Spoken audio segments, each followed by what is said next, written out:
After the last 2 days, aren't you proud to be a Democrat? And I am very grateful to the Republicans and independents that have joined us, have been up here on the stage, and I hope they feel better about it now. Because I've seen all these things that even I have to be reminded of from time to time when I get my spirits down. I love seeing the Obamas here. I love seeing President Biden. And I thought Hillary gave a great speech, too. And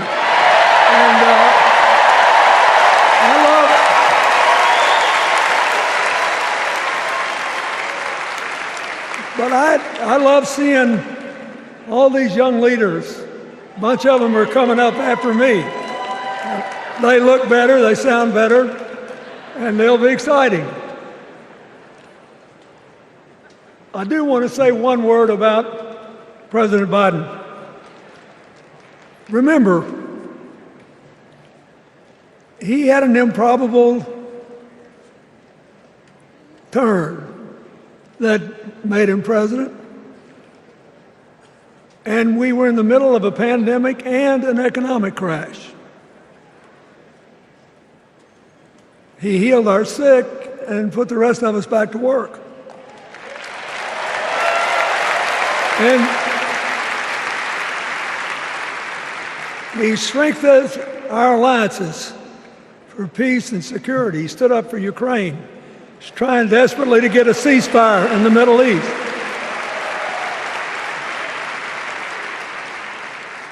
And then he did something that's really hard for a politician to do. He voluntarily gave up political power. And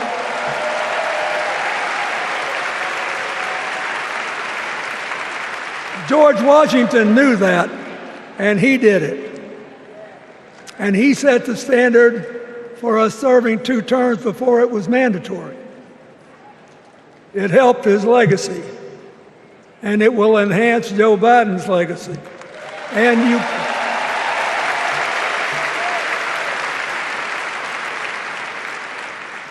And it's a stark contrast to what goes on in the other party. So I want to thank him for his courage, compassion, his class, his service, his sacrifice.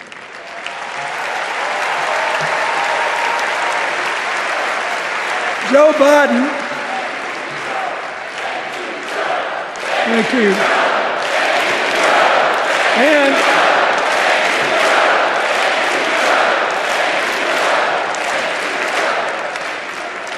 he kept the faith, and he's infected a lot of the rest of us.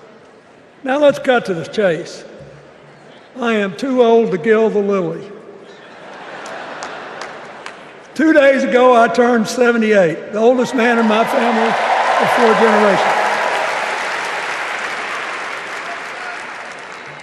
And the only personal vanity I want to assert is I'm still younger than Donald Trump.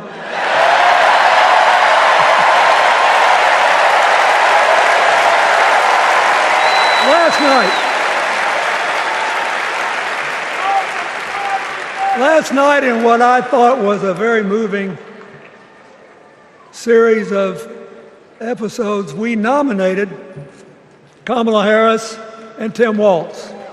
And just think about that. 2 leaders with all-American but still improbable life stories. It could only happen here. Their careers, after all, started in community courtrooms and classrooms. 2 leaders who spent a lifetime getting the good job done. Now, one of the things that I've noticed over my increasingly long life is that a presidential election is unique in several ways. First of all, it's the greatest job interview for the greatest job in the world. Secondly, the Constitution says we, the people, get to do the hiring. And the third thing is that every 4 years, we get to change the requirements for the job.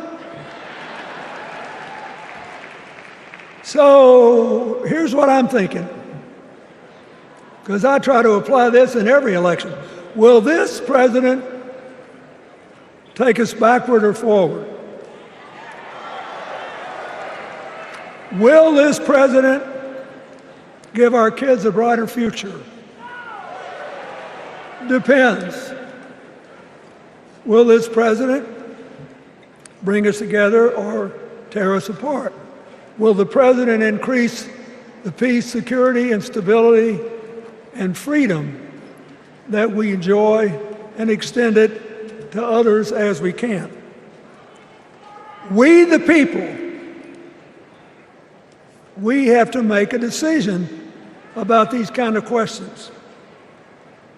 And every 4 years, it's a little different because the people come at the candidates, and they say, as they're saying now, here are our problems, solve them. Here are our opportunities, seize them. Here are our fears, ease them. Here are our dreams, help them come true.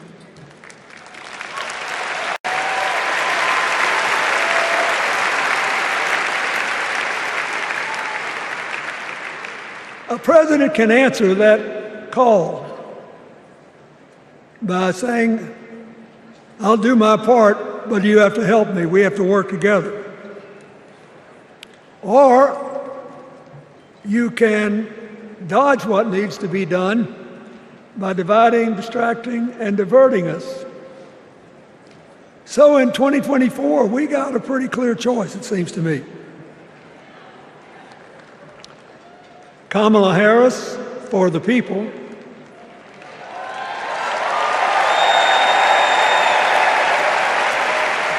and the other guy who's proved even more than the first go-around that he's about me, myself, and I. I know which one I like better for our country.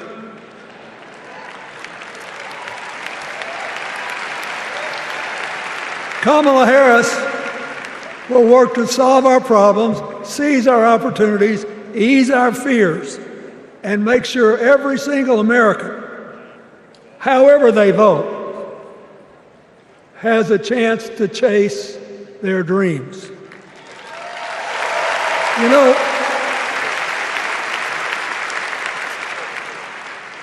when she was young, she worked at McDonald's. And she greeted every person with that 1,000-watt smile and said, "How can I help you?" Now she's at the pinnacle of power and she's still asking, "How can I help you?"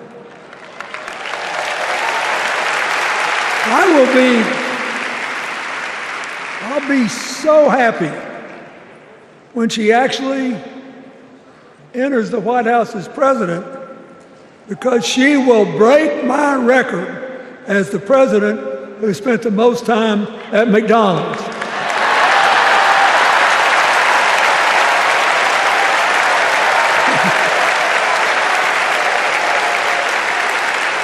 Now, but we got an election to win. And remember, we've got a guy that's pretty good at what he does. Donald Trump has been a paragon of consistency. He's still dividing, he's still blaming, he's still belittling other people. He creates chaos, and then he sort of curates it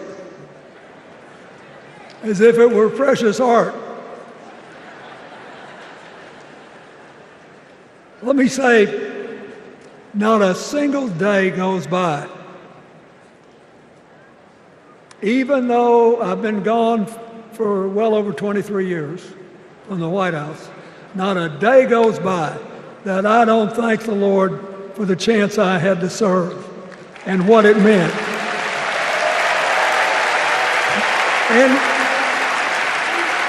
One of the reasons, thank you. Wait.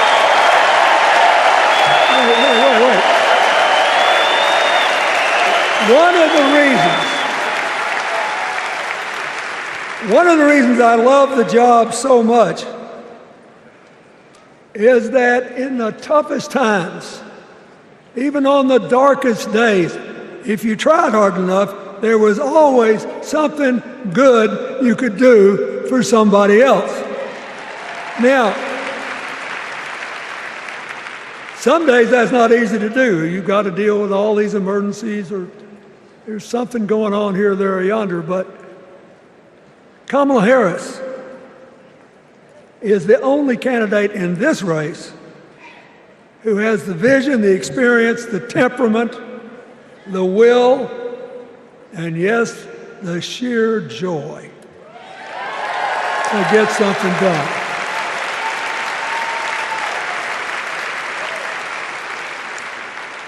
I mean, look, what does her opponent do with his voice? He mostly talks about himself, right? So the next time you hear him, don't count the lies. Count the eyes.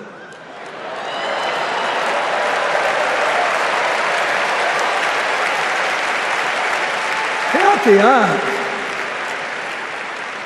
His vendettas, his vengeance, his complaints, his conspiracies.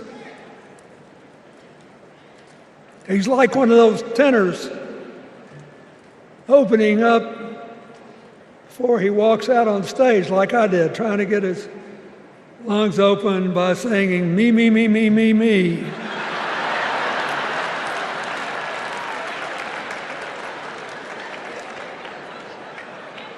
When Kamala Harris is president, every day will begin with you, you, you, you.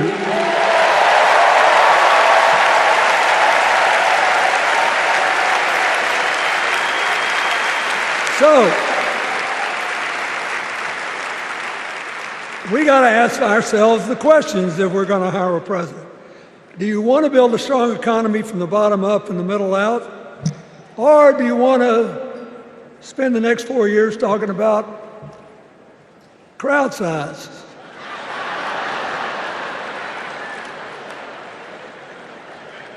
You're going to have a hard time believing this, but so help me, I triple-checked it.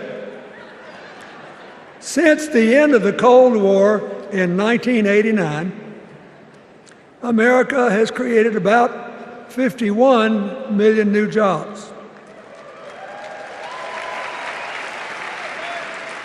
I swear I checked this 3 times. Even I couldn't believe it. What's the score? Democrats 50, Republicans 1.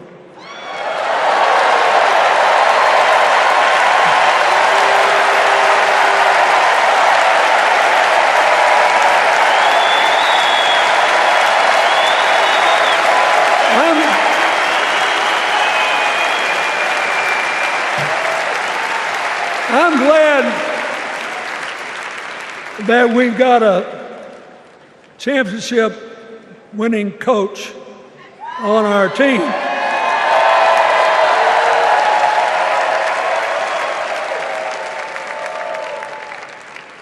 But even the most limited of us in what we know about football, or any other sport, knows that if you're got 50 and the other side's got 1, you're ahead.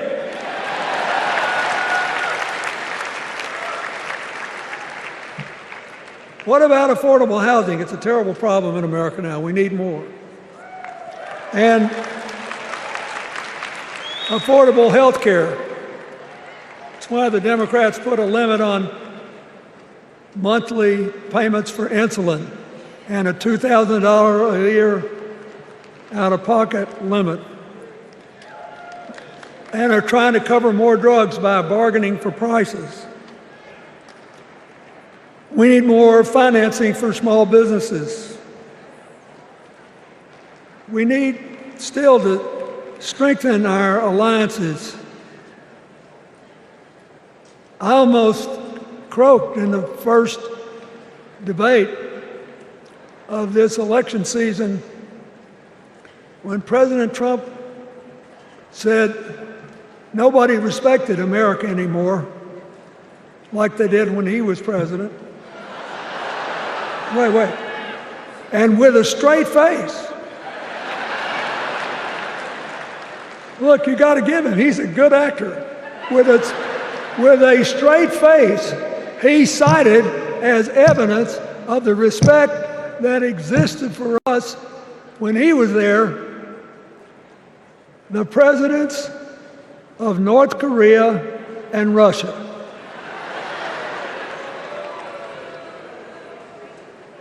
I'd rather have the people who respect us now. And one of the things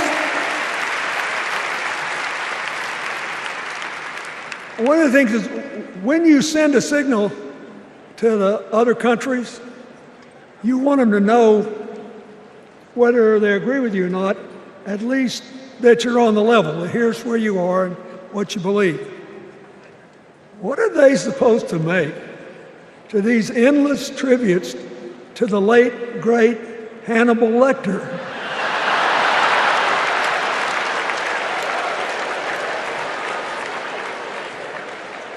I mean, President Obama once gave me the great honor of saying I was the explainer-in-chief.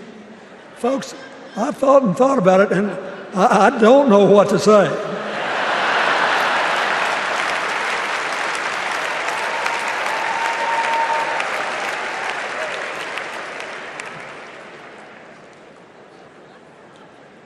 Like Hakeem Jeffries, I too want an America that's more joyful, more inclusive, more future-focused.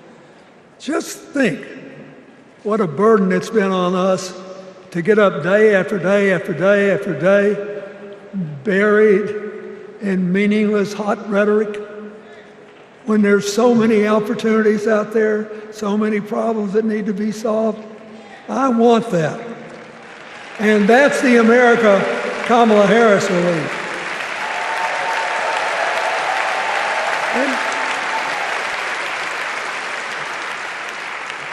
She's already made her first presidential decision, and she knocked it out of the park when she asked Governor Tim Walz to be her nominee for vice president.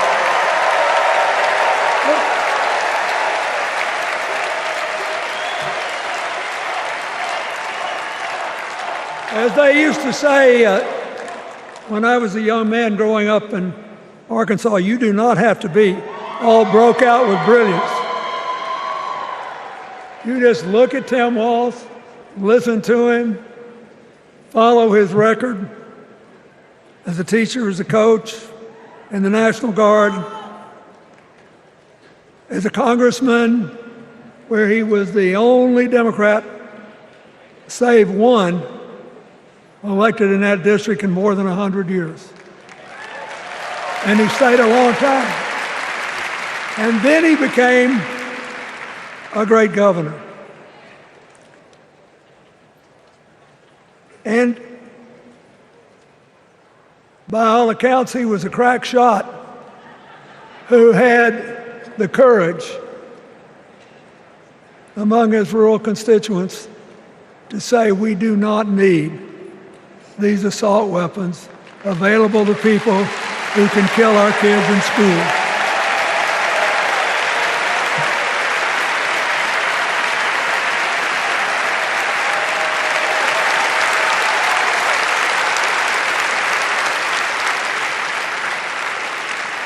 So, armed with her first decision, Kamala Harris confronts an interesting dilemma. We're going to walk out of here feeling pretty good, I think. We've got energy, we are happy, we feel like a load's off our shoulders. And we know we're just being asked to fight the same fight that the forces of progress have had to fight for 250 years. In the face of stiff and often violent opposition, we have to find a way to go forward together, where we the people make our union more perfect. So that's a good thing.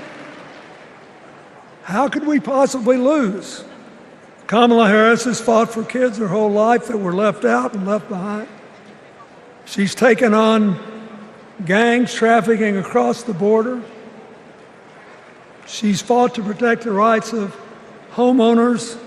She's been our leader in the fight for reproductive freedoms, and we know a majority of the American people are with us on that.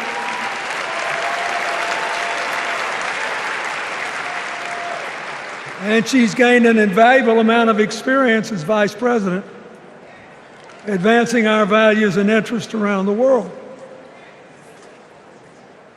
She's already said she's going to work really hard to make sure that no American working full-time lives in poverty or has to worry about their children living in poverty.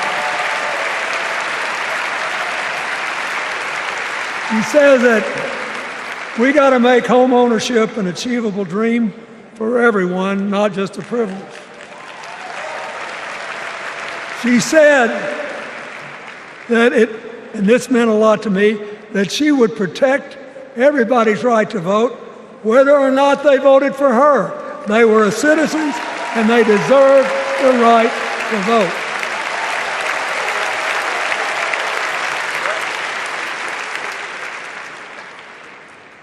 The other day, her opponent implied that as his people voted one more time, they'd be able to rig it from now on and they wouldn't have to vote again. You think they're kidding, but I know a lot of these folks, and most of them are really good people, but some of them think that they are bound to dominate America politically, economically, and socially, and they have to use politics to do it, and they should rig the system. I don't believe that. And so here's what I want to tell you. We've seen more than one election slip away from us when we thought it couldn't happen, when people got distracted by phony issues or overconfident. This is a brutal, tough business. I want you to be happy. One of the reasons that President-to-be Harris is doing so well is that we're all so happy.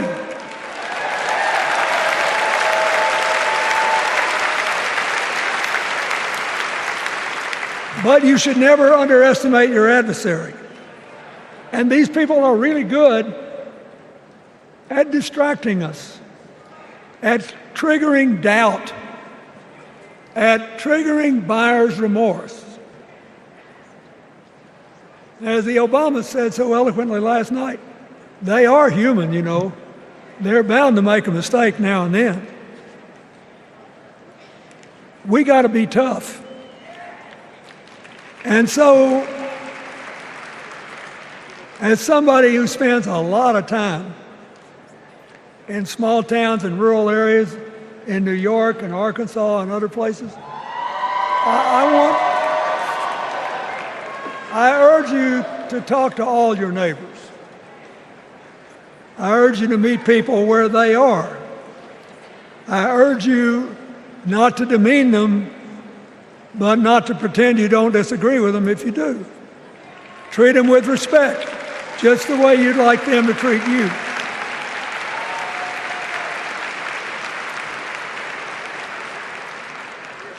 Ask for their help and then follow our leader, Kamala, and ask them, how can I help you?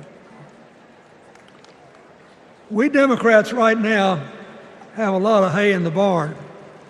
We've got massive achievements, massive advances, but there's still a lot of slips. between today and Election Day that we have to navigate. And so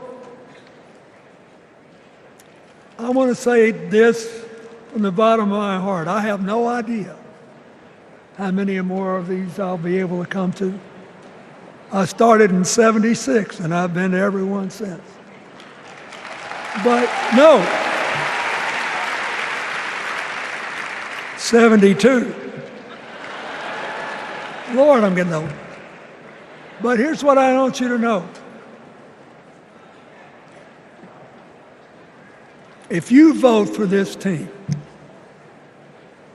if you can get them elected and let them bring in this breath of fresh air, you will be proud of it for the rest of your life. Your children will be proud of it. Your grandchildren will be proud of it.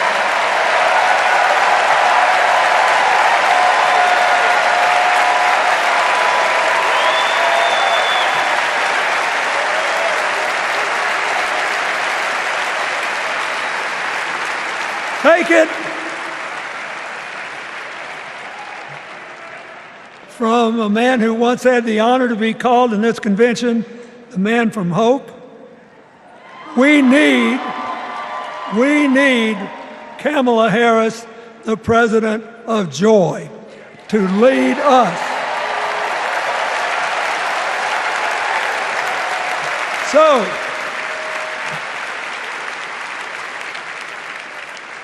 I'll be doing my part, you do yours. I'll see you when we're making a real joyful noise when the votes are counted. God bless you, and God bless America.